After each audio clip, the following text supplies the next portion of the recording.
যাদবপুর বিশ্ববিদ্যালয়ের দিকে নজর রাখতেই হচ্ছে, কারণ যাদবপুর বিশ্ববিদ্যালয়ের অন্দরের যে পরিস্থিতি তার কোনো পরিবর্তনই হচ্ছে না।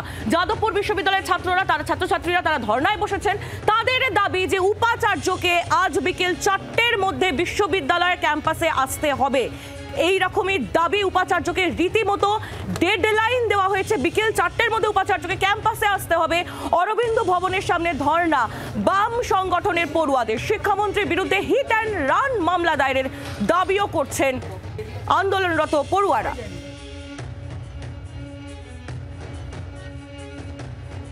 শ্রেয়সী গঙ্গোপাধ্যায় আমাদের প্রতিনিধি রয়েছেন আমাদের সঙ্গে সরাসরি। শ্রেয়সী, এই মুহূর্তে যাদবপুর বিশ্ববিদ্যালয়ের ছবিটা তোমার কাছ থেকে জানতে চাইবো, কি পরিস্থিতি, পড়ুয়ারা কি বলছেন? একেবারে দেখো, যাদবপুর বিশ্ববিদ্যালয়ে এই মুহূর্তে আমরা রয়েছি অরবিন্দ ভবনের সামনে। যে অরবিন্দ ভবনের সামনে দেখতে পাচ্ছ যে এই মুহূর্তে কিন্তু পড়ুয়ারা তারা এই মুহূর্তে তারা অবস্থানে বসে রয়েছেন এবং সেখানে তাদের যে পোস্টার, সেই পোস্টারে কিন্তু কার্যত যে পোস্টার রয়েছে সেই পোস্টারে কিন্তু কার্যত তাদেরকে তারা যে বিষয়টা বলছেন যে এক্ষেত্রে উপাচার্যকে আজকে বিকেল 4টের মধ্যে কিন্তু আসতে হবে এবং শুধু আসতে হবে তাই নয়, তারা যেটা বারবার করে বলছেন যে এক্ষেত্রে উপাচার্যকে নির্দিষ্ট বেশ কিছু জিনিস বলেছেন তারা, যেরকম শিক্ষামন্ত্রীর বিরুদ্ধে তাকে অভিযোগ দায়ের করতে হবে। শুধু তাই নয়, এক্ষেত্রে যাদের বিরুদ্ধে পুলিশে কেস করা হয়েছে সেই কেসগুলোকে যাতে উইথড্র করা হয় সেই জন্য তাদেরকে ব্যবস্থা নিতে হবে। কিন্তু এই মুহূর্তে যে তথ্য আমরা কিছুক্ষণ আগে দেখিয়েছি যে উপাচার্য তিনি অসুস্থ হয়ে বাড়িতেই ছিলেন এবং আজকে সকালে কিছুক্ষণ আগে তার যে প্রেশার, সেই প্রেশার বেশ কিছুটা বেড়ে যাওয়ার জন্য তার পরিবারের তরফে তাকে এই মুহূর্তে হসপিটালে নিয়ে যাওয়া হয়েছে ডাক্তারি চেকআপের জন্য। আমি স্টুডেন্টদের কাছে আসবো যে আপনারা তো এখানে বসে রয়েছেন যে উপাচার্যকে 4টের মধ্যে আসতে হবে, কিন্তু উপাচার্য তো অসুস্থ, তাকে হসপিটালে নিয়ে যাওয়া হয়েছে এবং তার প্রেশার অনেকটাই বেশি, তাকে ডাক্তারের কাছে নিয়ে যাওয়া হয়েছে। কী করবে না? দেখুন, বিষয়টা হচ্ছে যে ঘটনা ঘটেছে 1 তারিখে ব্রাত্য বসু আসেন, তারপর যে গোটা মানে একটা ন্যাক্কারজনক ঘটনা ঘটে ইউনিভার্সিটিতে। তারপরে হচ্ছে যে মানে ইউনিভার্সিটির মধ্যে ছাত্রদের উপর এরকম হামলা হলো, ছাত্ররা আহত হলো, তারা হসপিটালে ভর্তি। বেশি এতদিন পেরিয়ে যাওয়ার পরও একবারও আমাদের সাথে কোনো কমিউনিকেট করলেন না।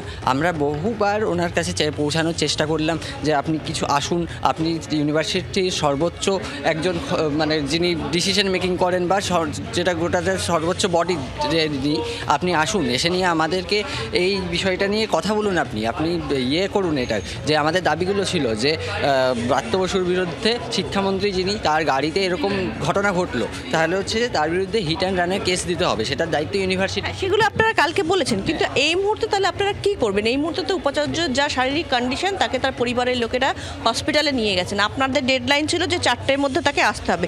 খুব স্পষ্ট পরিস্থিতি যা, তাতে তার পক্ষে কিন্তু 4টের মধ্যে আসা কোনো মতেই সম্ভব নয়, যা চিত্র যা আমরা দেখতে পাচ্ছি। এবার আপনারা কি করবেন? এবারে দেখুন, বিষয়টা হচ্ছে যে এত কিছু হওয়ার পরেও উনি এলেন না, কিন্তু উনি বলছেন হঠাৎ করে, যখন আমরা ওনাকে আলটিমেটাম দিলাম যে 4টের শ্রেয়সী, তুমি আমাদের সঙ্গে থাকো। পরের যে এই খবর দেখতে দেখতে, অর্থাৎ যাদবপুর বিশ্ববিদ্যালয়ের পরিস্থিতি দেখতে দেখতেই এবার আপনাদের যে খবর জানাবো, যাদবপুর বিশ্ববিদ্যালয়ের উপাচার্য তিনি অসুস্থ। গতকাল রাত থেকে তার পরিস্থিতির অবনতি হয়েছে, শারীরিক পরিস্থিতির, এবং তারপরেই তাকে হাসপাতালে নিয়ে যাওয়ার সিদ্ধান্ত নেওয়া হয়েছে যাদবপুর বিশ্ববিদ্যালয়ের উপাচার্যের পরিবারের তরফ থেকে। আপনাদের যে খবর জানাচ্ছি, যাদবপুর বিশ্ববিদ্যালয়ের উপাচার্য তিনি অসুস্থ। একদিকে যাদবপুর বিশ্ববিদ্যালয়ের পড়ুয়ারা তারা একেবারে আলটিমেটাম দিয়েছেন যাদবপুর বিশ্ববিদ্যালয়ের উপাচার্যকে যে বিকেল 4টের মধ্যে তাকে ক্যাম্পাসে আসতে হবে।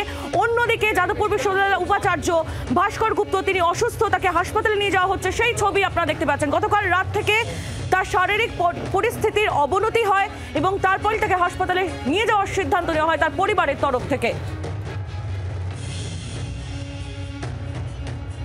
শ্রেয়সী গঙ্গোপাধ্যায় আমাদের প্রতিনিধি আমাদের সঙ্গেই রয়েছেন। শ্রেয়সীর কাছে চলে যাবো। শ্রেয়সী, সেই ছবিও আমরা দেখলাম, যাদবপুর বিশ্ববিদ্যালয়ের উপাচার্য তাকে নিয়ে যাওয়া হচ্ছে হাসপাতালে। তিনি এখন কেমন আছেন, তার শারীরিক অবস্থা সম্পর্কে কি জানা যাচ্ছে? দেখো, এই মুহূর্তে তোমাকে জানিয়ে রাখি যে যাদবপুর বিশ্ববিদ্যালয়ের ভারপ্রাপ্ত উপাচার্য ভাস্কর গুপ্ত যা শারীরিক অবস্থা, তাতে তার পরিবারের তরফ থেকে কিছুক্ষণ আগে ডাক্তারের পরামর্শ, তাদের যিনি ফ্যামিলি ফিজিশিয়ান ছিলেন তার পরামর্শ, তাকে হসপিটালে নিয়ে যাওয়া হয়েছে এবং সেই জায়গা থেকে দাঁড়িয়ে তার পরিবারে, অর্থাৎ তার স্ত্রী যেটা স্পষ্ট জানিয়েছেন যে গতকালের পর থেকেই তার যে প্রেশার, সেই প্রেশার বাড়তে শুরু করে এবং যেহেতু এর আগে তার একবার স্ট্রোক হয়ে গিয়েছে এবং সেই কারণেই কিন্তু ডাক্তারের পরামর্শে তাকে হসপিটালে নিয়ে যাওয়া হচ্ছে। সেখানে সার্বিকভাবে চেক আপ হবে এবং সেই চেক আপের পরেই কিন্তু সেক্ষেত্রে চূড়ান্ত সিদ্ধান্ত জানতে হবে যে কি হবে। এবং এই মুহূর্তে তোমাকে জানিয়ে রাখি যে তার পরিবারের পক্ষ থেকে যেটা স্পষ্ট করা হচ্ছে যে এক্ষেত্রে শারীরিক যা কন্ডিশন, ইতিমধ্যেই ডাক্তারের পক্ষ থেকে তাকে 10 দিনের বেড রেস্টের কথা বলা হয়েছিল, কিন্তু গতকালের পর থেকে তার হঠাৎ করে আবার প্রেশার বাড়তে শুরু করেছে, ফলে তারা কোনো রিস্ক নিতে চাইছেন না, সেই জন্যই তাকে হসপিটালে নিয়ে যাওয়া হয়েছে। ফলে হসপিটালে এই মুহূর্তে ডাক্তার চেক আপ করে কিন্তু সেক্ষেত্রে ডাক্তার যা সুপারিশ করবেন বা যা সাজেস্ট করবেন সেই অনুযায়ী কিন্তু পরিবার সিদ্ধান্ত নেবে।